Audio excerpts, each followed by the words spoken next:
Really commonly in general chemistry courses, we give you equations and say, trust me, this equation works. And there's good reason for that, because normally the origin of it is too complicated to explain at this level. But the Henderson-Hasselbach equation is an exception to that. We can very easily explain the origin of it based on things that we already know. So let's start with the acid dissociation equilibrium. We know that Ka is equal to the concentration of hydronium times the concentration of the conjugate base divided by the concentration of our conjugate acid, right? And remember, this comes from the acid dissociation equilibrium where we have our acid reacting with water.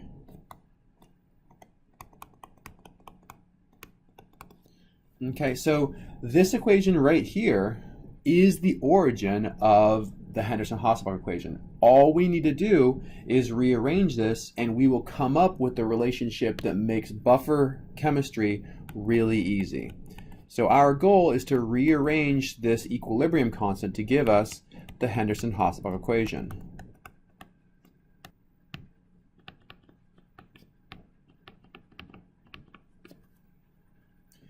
Okay, so let's start by recognizing some things that look familiar on both. And that would be the ratio of the base concentration to the acid concentration, right? So this looks identical both in the equilibrium constant expression as well as the Henderson-Hasselbach equation.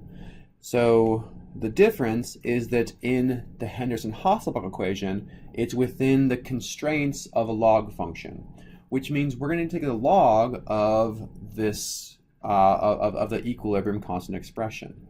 So we know that we need to have the log on the right side, which means we also need the log on the left side. So when we rewrite this, we have the log of our Ka equals the log of the entire left side.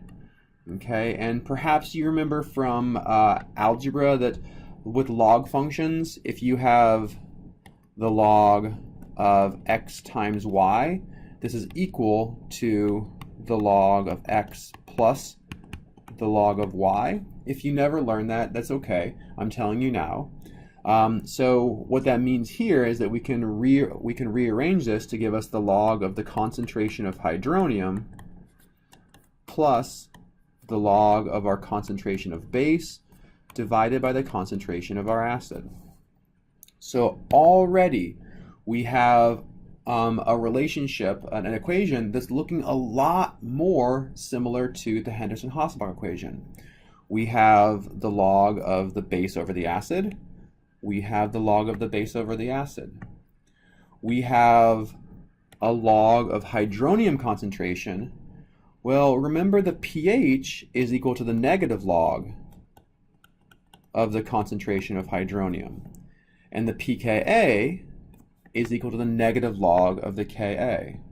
So we basically have those already. So all we really need to do is reverse the position of these. I'm going to subtract the log of the hydronium concentration from both sides, and I'm going to subtract the log of the Ka from both sides, and I will end up with the negative log of the concentration of hydronium equals the negative log of our Ka plus the log of the ratio of the base concentration to the acid concentration.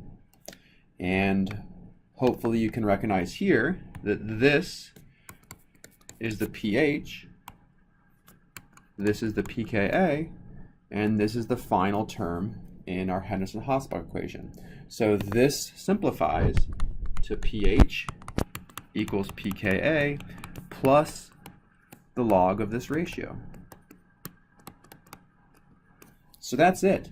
That's how we can derive the Henderson-Hasselbach equation from a basic equilibrium constant that we've learned and seen for the last week.